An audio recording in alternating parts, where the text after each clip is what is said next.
kasih yang terindah,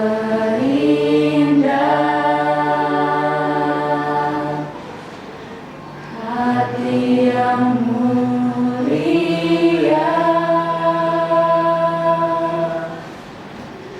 hanya ku temukan di dalam-Mu, Yesusku. Pujian dari hatiku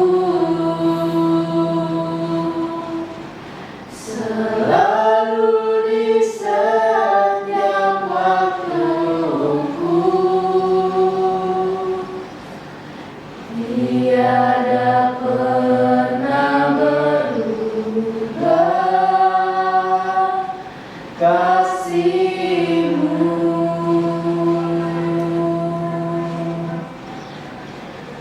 Karya terbesar dalam hidupku, pengorbanan-Mu yang selamatkanku. Engkaulah harta yang tak ternilai yang ku miliki dan ku hargai. Yesus, Engkau ku kagumi.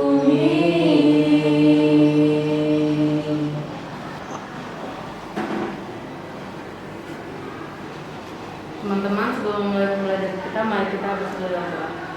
Bapa yang berkata di dalam kerajaan surga, di dalam nama-Mu, terima kasih atas penyertaan-Mu yang bisa kami rasakan hingga saat ini, Bapa. Sebentar kami akan memulai pembelajaran kami, kiranya Engkau menyertai dan memberkati pembelajaran kami pada saat ini agar bisa berjalan dengan lancar seperti dari kehendak-Mu.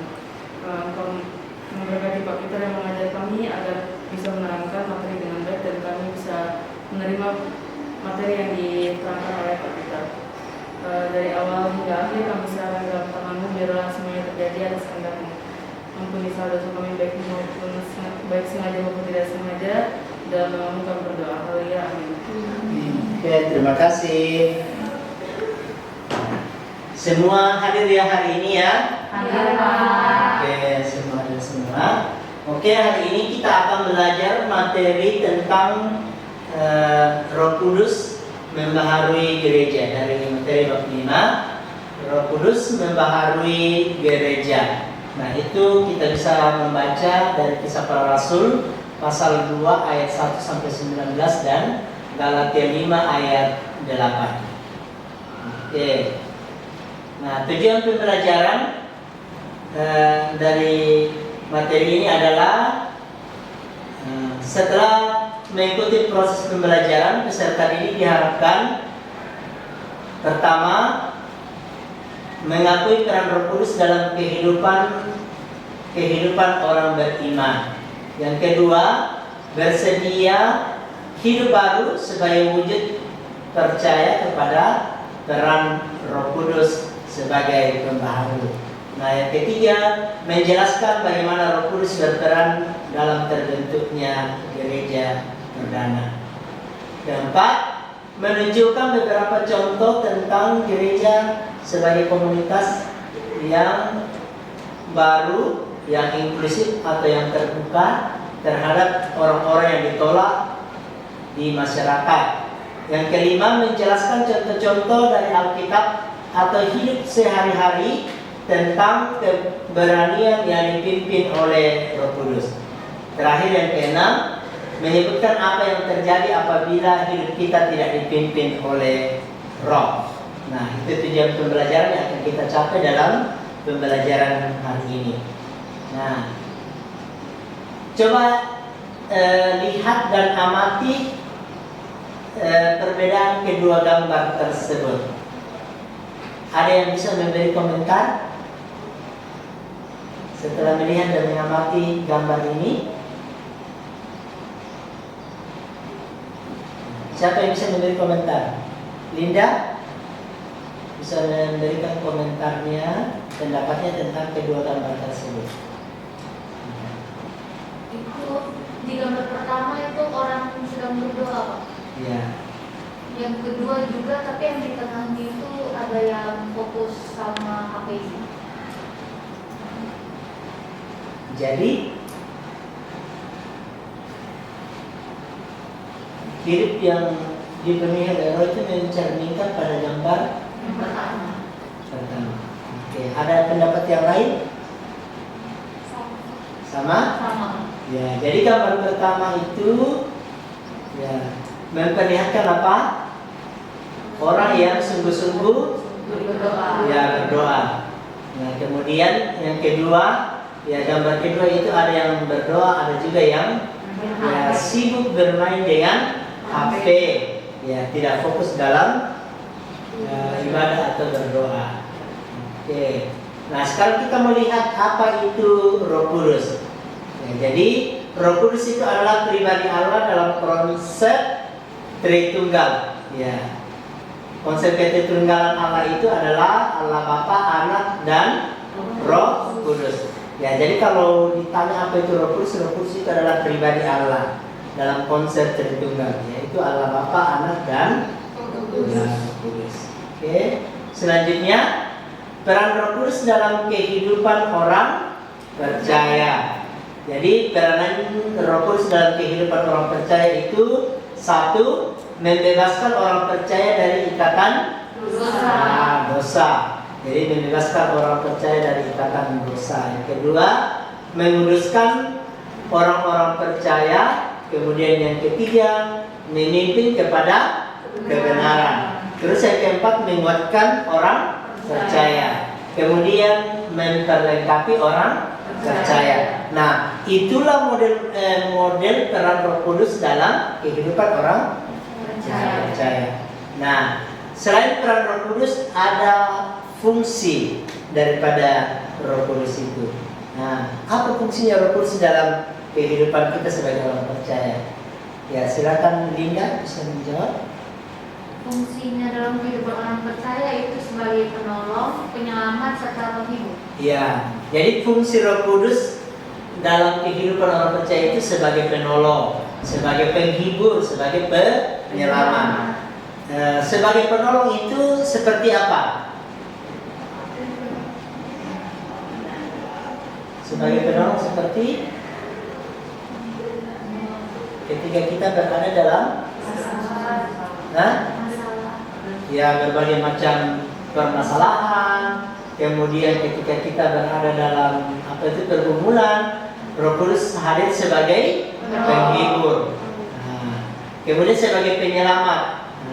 Ya kan, ketika kita berada dalam kuasa dosa, ya satu-satunya yang memberi penguatan bagi kita untuk hidup sesuai dengan kehendak Allah adalah Allah Roh Kudus sebagai penyelamat. Ya, jadi Roh Kudus ini yang bekerja dalam diri kita ya, untuk membebaskan kita dari apa tadi? Dosa. Ya, dosa. Jadi itu ya. Untuk membebaskan kita dari ikatan dosa tadi. Oke, jadi itu fungsi Roh Kudus ya, sebagai penolong, sebagai penghibur dan penyelamat. Oke, kita lanjut. Nah, ciri-ciri orang yang dipenuhi oleh Roh Kudus. Satu, taat kepada Allah.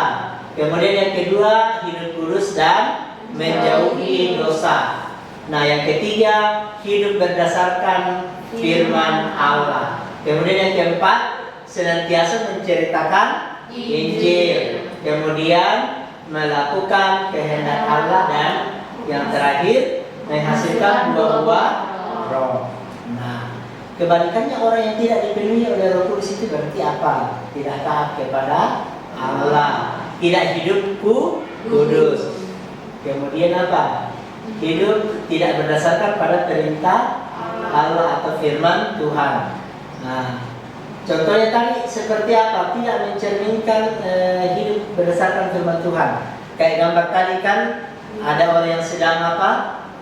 Ya, berdoa, ya kan, sementara dia main HP. Itu ciri-ciri orang yang tidak dipenuhi oleh Roh Kudus. Orang beribadah, ya sibuk ketawa, suka ganggu temannya, kemudian apa ya? Ya pokoknya mencari segala kesibukan ya di luar ibadah tersebut. Nah, jadi itu ciri-ciri orang yang tidak dipenuhi oleh Roh Kudus. Ya, nah itu. Sekarang ya itu tadi contoh-contoh hidup yang tidak dipenuhi oleh Roh Kudus. Nah, selanjutnya, bagaimana Roh Kudus bekerja pada hari Pentakosta? Itu bisa kita baca dalam Lukas 2 ayat 1 sampai 13. Bagaimana kuasa Roh Kudus bekerja pada hari Pentakosta? Yaitu ya disertai dengan apa? Tiupan angin yang keras, lidah-lidah seperti nyala api. Orang-orang pada saat itu dipenuhi oleh dengan Roh Kudus. Kemudian apa? Mereka berkata-kata dalam bahasa lain. Nah, inilah kuasa Roh Kudus yang terjadi pada hari Pentakosta. Ya, di mana orang bisa dengan kuasa Roh Kudus mereka bisa berbahasa dalam bahasa lain. Ya, bahasa lain itu diartikan contoh. Orang Persia bisa memahami orang bahasa India, contohnya seperti itu. Kita yang tidak mengerti bahasa Inggris tiba-tiba bisa mengerti dan memahami bahasa Inggris. Yang awalnya kita tidak tahu bahasa Jerman, kita bisa langsung memahami bahasa Jerman. Kenapa terjadi demikian? Karena Roh Kudus yang bekerja. Nah, jadi sama seperti itu ketika Roh Kudus turun atas kehidupan umat pada saat itu, pada peristiwa Pentakosta, ya orang bisa mengerti dan memahami berbagai macam bahasa dalam bahasa lain. Mengapa bisa terjadi? Karena kuasa Roh Kudus. Nah, seperti itu. Jadi semua bisa terjadi karena ya kuasa pekerjaan daripada Roh Kudus itu sendiri. Nah, sekarang kita melihat Kisah Para Rasul pasal 2 ayat 41 sampai 47. Ya, silakan baca Alkitabnya. Silakan Elizabeth baca dulu Kisah Para Rasul pasal 2 ayat 41 sampai 47. Ya, Bapak kasih waktu ya 1 menit untuk membaca. Sudah dibaca Kisah Para Rasul pasal 2 ayat 41 sampai 47. Apa yang kalian bisa analisa dari bentuk atau cara hidup jemaat mula-mula atau jemaat pertama dalam bacaan tersebut tadi? Apa yang disebut? Yang pertama, cara hidup jemaat mula-mula itu mereka bertekun dalam pengajaran rasul-rasul. Oke. Terus? Mereka juga melakukan persekutuan.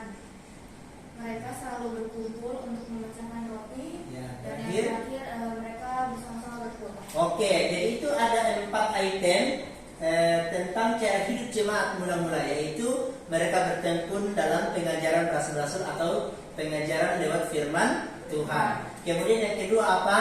Mereka berkumpul dalam persekutuan, mereka saling mendoakan, kemudian mereka apa? Hidup berbagi dan memecahkan roti bersama-sama. Nah, itulah cara hidup jemaat mula-mula. Mengapa mereka melakukan hal itu? Karena mereka sudah hidup penuh dengan Roh Kudus. Nah, itulah contoh bentuk hidup yang dipenuhi oleh Roh Kudus. Nah, dalam kehidupan kita sehari-hari, kira-kira cara hidup yang dipenuhi oleh Roh Kudus seperti apa? Ernike, contoh dalam kehidupan kita sehari-hari yang dipenuhi oleh Roh Kudus adalah contoh konkret. Hidup sesuai dengan firman Allah. Salah satunya dengan berdoa, terus membaca Alkitab setiap hari. Ya. Dan Oke, salah satu contoh hidup yang dipenuhi oleh Roh Kudus adalah ya rajin ya membaca Alkitab. Kemudian apa? Dilakukan dalam kehidupan ya kita sehari-hari. Nah, saya kira itu ya. Oke, untuk bahan diskusi materi ini ada 5 poin. Nanti minggu depan kita akan diskusikan bersama-sama tentang kelima poin ini, yaitu apa peran Roh Kudus, kemudian apa buah daripada Roh Kudus itu, kapan dan bagaimana, apa perbedaannya, kemudian apa hal yang mendukakan atau atau memadamkan Roh Kudus itu. Jadi nanti pada pertemuan berikutnya kita akan diskusikan secara bersama-sama, ya. Oke. Nah, terakhir, ya, dari materi ini kita bisa menyimpulkan bahwa ajaran gereja tentang Roh Kudus menjelaskan bahwa Roh Kudus itu adalah Allah yang personal. Nah, Allah yang personal itu berarti Allah yang dikenali melalui apa? Tindakannya yang unik dan personal. Tindakan unik Roh Kudus itu adalah membantu kita membedakan setiap pribadi Allah Trinitas melalui perannya dalam sejarah keselamatan. Nah, pribadi Allah itu dari Allah Trinitas atau Tritunggal melalui perannya dalam konsep karya keselamatan yang dikenal dengan apa? Allah Bapa, Anak dan Roh Kudus. Nah, itu Allah Tritunggal, ya kan? Allah Bapa itu sebagai pencipta, nah Allah Anak itu sebagai, ya, Allah Anak itu adalah Yesus Kristus yang telah datang ke dalam dunia menyelamatkan manusia. Kemudian Allah Roh Kudus yang bekerja dalam, ya, hati atau diri kita. Itulah Allah Roh Kudus. Ya, jadi tiga konsep tentang Allah Tritunggal ini masing-masing mempunyai fungsi dan peran masing-masing, tetapi pada hakikatnya satu. Ya, jadi itu. Jadi Allah Roh Kuduslah yang menggerakkan, yang bekerja dalam diri kita untuk hidup melakukan apa yang Tuhan kehendaki dalam hidup kita. Nah, contoh, kalau dalam hidup kita tidak melakukan yang Tuhan kehendaki, suka malas, datang terlambat ke sekolah, malas kerjakan tugas dan sebagainya, kemudian suka menceritakan yang tidak baik tentang teman kita, itu adalah contoh-contoh perbuatan orang yang tidak dipenuhi oleh Roh Kudus. Nah, sementara pekerjaan Roh Kudus itu adalah hal yang baik yang Tuhan kehendaki. Oke, saya kira itu materi kita hari ini. Ada yang mau ditanyakan? Tidak ada? Nah, kalau tidak ada, materi kita sampai di sini. Sebelum kita menutup pembelajaran kita, saya minta Linda untuk memimpin kita dalam doa penutup.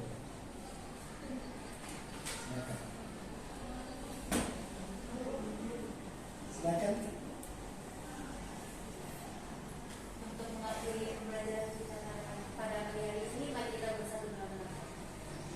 Allah Bapa yang surga, terima kasih atas karya-Mu, terima kasih Tuhan Engkau sudah menjadikan kami dan Engkau mengajarkan kami hingga saat ini. Sekarang Tuhan, kami yang akan mengakhiri pembelajaran kami, banyak memberkati Tuhan, agar apa yang kami pelajari dapat kami pahami dan kami terapkan dalam kehidupan kami sehari-hari. Juga Engkau berkati Pak Peter ya Tuhan yang telah mengajar kami, kiranya Engkau menyertai dia selalu, berikanlah ia panjang umur dan rezeki yang berlimpah. Kehidupan kami selanjutnya kami serahkan ke dalam tangan-Mu Tuhan, yang doa kami dengan tangan dapat Tuhan, hanya kami berdoa. Amin. Oke, terima kasih. Sampai jumpa minggu yang akan datang. Tuhan Yesus memberkati kita semua. Shalom. Shalom.